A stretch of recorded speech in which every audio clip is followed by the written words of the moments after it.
Assalamualaikum warahmatullahi wabarakatuh. Nama saya Nur Farah Nadia binti Hasbi, pemegang nombor pelajar di 202311066162. Hari ini saya akan membentangkan tentang komik saya yang bertajuk Skuad Impian Sekolah Wira. Komik ini menceritakan tentang sekolah yang menerapkan sukan di dalam kalangan pelajar.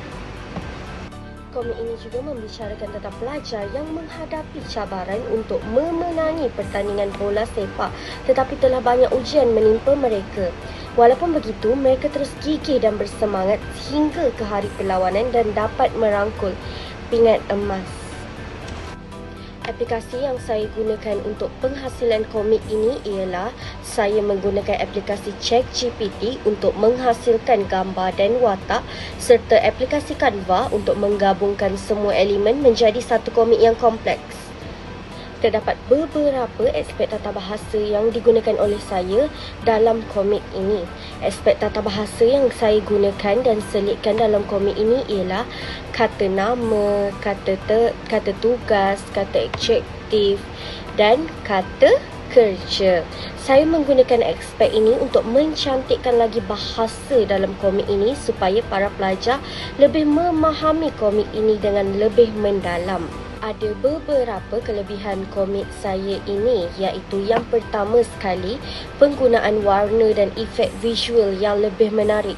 Saya menggunakan warna yang menarik untuk menarik minat para pelajar. Penghasilan warna digital lebih tepat dan seragam. Lepas tu, kesan khas seperti cahaya, bayang, kabus atau ledakan boleh dihasilkan dengan menggunakan perisian digital ini. Seterusnya, kemudahan simpanan dan akses komik digital yang dibuat oleh saya ini boleh disimpan dalam pelbagai format seperti PDF, PNG, JPEG dan komik saya menukarkan kepada AnyFlip. Ia boleh diakses melalui pelbagai peranti seperti telefon pintar, tablet dan komputer. Yang ketiga, mesra alam.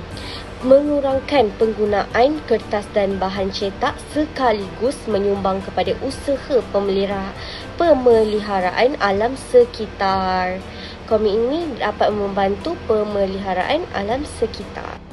Antara cabaran penggunaan AI sewaktu penghasilan komik saya ini ialah yang pertama sekali, kekangan terhadap gaya seni dan konsistensi watak.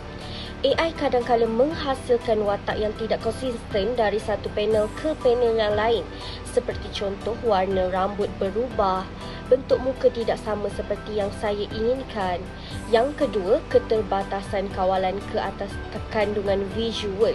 Walaupun AI boleh menghasilkan imej berdasarkan arahan teks, kawalan terhadap perincian ekspresi wajah, pergerakan badan atau perspektif latar masih terhad. Ini menyukarkan pelukis komik seperti saya untuk menyampaikan emosi atau aksi penting dengan lebih tepat. Yang ketiga, keterbatasan penyesuaian cerita kompleks. AI sukar mengekalkan struktur cerita yang kompleks atau berdimensi terutamanya untuk komik yang mengandungi banyak babak dan lapisan emosi. Mungkin menjadi tidak seimbang atau terganggu jika AI digunakan sepenuhnya tanpa campur tangan kreatif manusia.